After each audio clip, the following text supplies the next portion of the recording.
हैदराबाद में 26 ऐं 27 तरमीम ते गौर विचार लाइ वकीलनि जो कन्वेंशन जारी आहे। कन्वेंशन में सिंध जे मुख़्तलिफ़ तंज़ीमुनि जे अॻवाड़नि शिरकत कई आहे। वकील अॻवाड़नि जो चवणु आहे त 27 तरमीम सिंध ऐं अदलिया दुश्मन तरमीम आहे। अॻवाड़नि चयो त कराची, मीरपुर ख़ासि ऐं लाड़काने समेत मुख़्तलिफ़ बार में कन्वेंशन सॾाया वेंदा। अवां खे ख़बर ॾियूं पिया हैदराबाद मां 26 27 तरमीम ते गौर विचार लाइ वकीलनि जो कन्वेंशन जारी आहे। कन्वेंशन में सिंध जे मुख़्तलिफ़ तंज़ीमुनि जे अॻवाड़नि शिरकत कई आहे। अवां खे आगाह कई पिया वकील अॻवाड़नि जो चवणु आहे त 27 तरमीम सिंध ऐं अदलिया दुश्मन तरमीम आहे।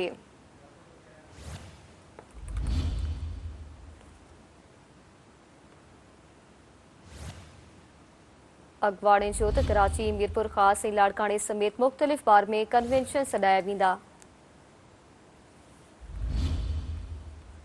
हैदराबाद में 26 ऐं 27 तरमीम ते गौर विचार लाइ वकीलनि जो कन्वेंशन जारी आहे।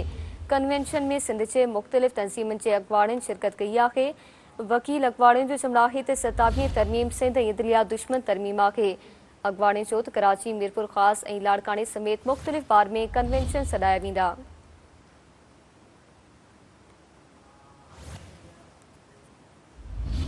अॻवाड़नि जो चवणु आहे त कराची, मीरपुर ख़ासि ऐं लाड़काने समेत मुख़्तलिफ़ बार में कन्वेंशन सॾाया वेंदा।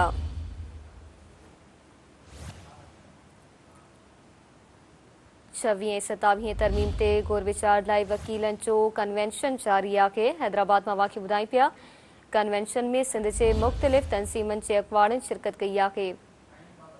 तफ़सील मालूम कंदासीं हैदराबाद मां फ़हीम बबर खां। जी फ़हीम, आगाह कजो कहिड़ा अपडेट्स आहिनि?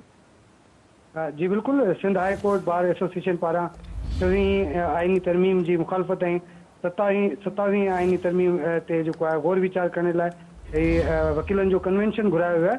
हीउ सिंध हाई कोर्ट बार जी जेका ऑडिटोरियम में मुनक़द कयल जेको हीउ कन्वेंशन आहे, हिन में हैदराबाद समेत सिंध जे मुख़्तलिफ़ जेके बारूं आहिनि, लाड़कानो बार आहे, कराची आहे, मीरपुर ख़ासि, टंडो मोहम्मद ख़ान समेत जेके मुख़्तलिफ़ बारूं आहिनि, उन्हनि जा अॻवान वकील उहे उन्हनि जी शिरकत आहे।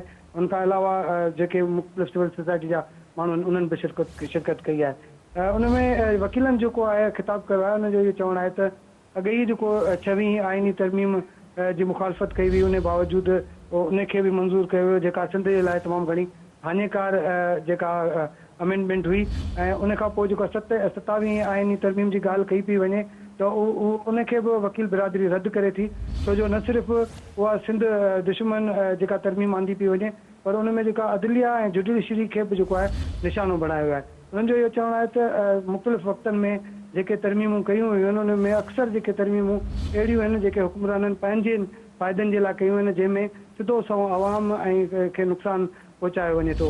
ऐं हीअ जेका 27 आइनी तरमीम आंदी पई वञे, उन में त बिल्कुलु सिंध जी वैधानियत, सिंध जा जेके वसीला आहिनि, ऐं उनखां अलावा जेको जुडिशरी खे जेको आहे माज़ूल करण जी कोशिशि कई पई वञे। ऐं सिंध जा जेके वकील आहिनि, उहे कंहिं बि सूरत में अहिड़े क़िस्म जी का बि जेका तरमीम आहे उनखे क़बूल नथा कनि, ऐं उन्हनि जे ख़िलाफ़ जेको एहतजाजी तहरीक बि हलाई वेंदी। इन में तव्हांखे ॿुधाईंदो रहां, आमिर वड़ाइच समेत जेके बि नाले वारा वकील आहिनि, वकील अॻवान, उन्हनि जी शिरकत कई आहे। ऐं उन्हनि जो इहो चवणु आहे त ईंदड़ जेको लाइअमल तयारु कयो पियो वञे, उन में कराची, मीरपुर ख़ासि, लाड़कानो समेत जेके बि बार्स आहिनि, उन्हनि में कन्वेंशन घुराया वेंदा ऐं उनखां पोइ हिकिड़ी एहतजाजी तहरीक हलाई वेंदी। ऐं उहा तहरीक तेसि ताईं जारी रहंदी जेसि ताईं जेको आहे हीअ जेका 27 आइनी तरमीम जंहिंजी ॻाल्हि कई पई वञे, उनखे मुकमल तौर ते रद्द न कयो वेंदो। जी महिरबानी अवां जी फ़हीम, आगाह करण लाइ।